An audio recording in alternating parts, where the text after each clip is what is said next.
Alright, YouTube, this is the Shadow King Nazu, here with the final chapter of Rosario Vampire 1, Chapter 40. Now, I was trying to reread this chapter, but where I was rereading it, some of the pages were still missing, so I'm just going to go off this by my memory from the last time I read this.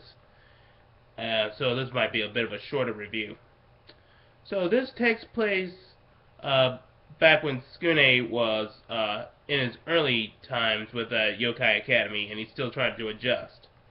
The students are starting to act nicer towards Skune, and we see that at the time period, it's back when Skune's only girls were Moka, Kurumu, and Yukari.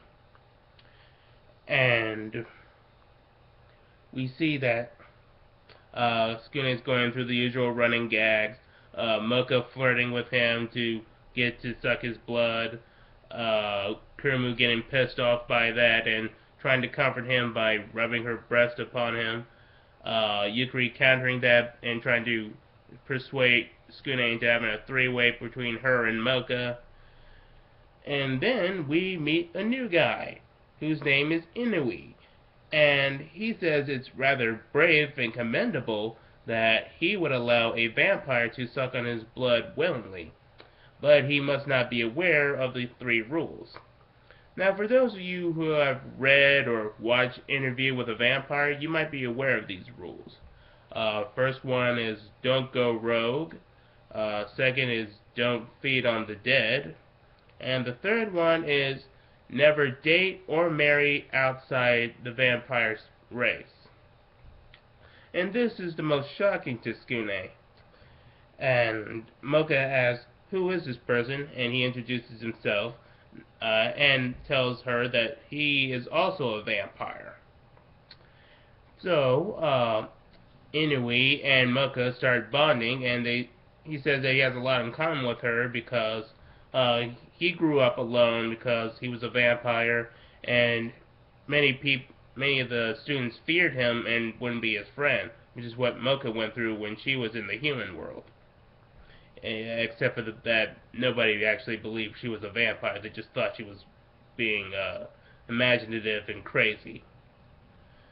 Anyway, Skune starts to ask about the 3rd rule, and Kurumu explains that because vampires are so prideful, they view other races beneath them, and thus they don't feel that any other race except vampires are worthy of marrying vampires. And this causes a problem for Skune, because he'll never be able to be with Moka. And the other girls have mixed reaction. Kurumu being happy about this because if Inui ends up with Moka, she can have Skune all to herself, and Yukari is sad because she won't have her 3-way. Then Skune tries to deal with this new realization, and later Inui tries to make Moka his lover, but Moka says she doesn't feel that way about Inui, and she still cares about Skune. However, Inui gets a little impatient and tries to force himself upon Moka, and they have a bit of a tussle. And Skune managed to come to the rescue, but Inui gets pissed off and reveals his true form, which turns out not to be a vampire, but some kind of changeling monster. In other words, he's a fraud. Fraud! And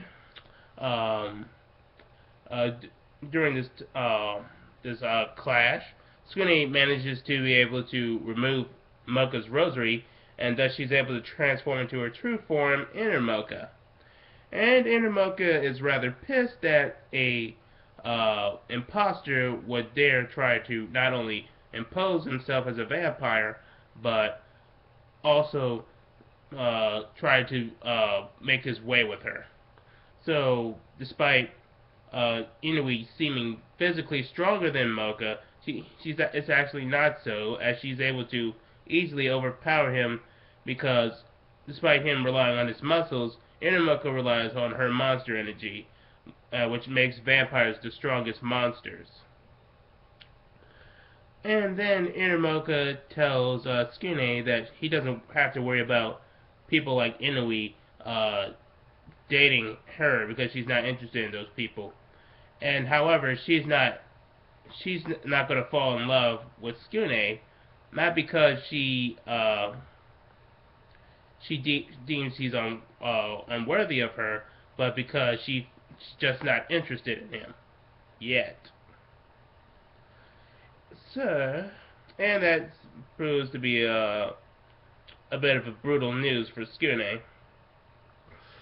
All in all, this was a pretty decent chapter. I do kind of would have preferred that this is not how the story ended, and that it probably should have been posted up earlier when this stuff was going on, and we could have probably had some more character development with how Skinny was dealing with all this. But it's still a decent chapter, and it could have been a lot, and the story could have ended a lot worse if it had some very bad writing. So, I hope you all enjoyed all 40 chapters of Rosario Vampires, and I hope you stay with me for when we head into Rosario Vampire 2.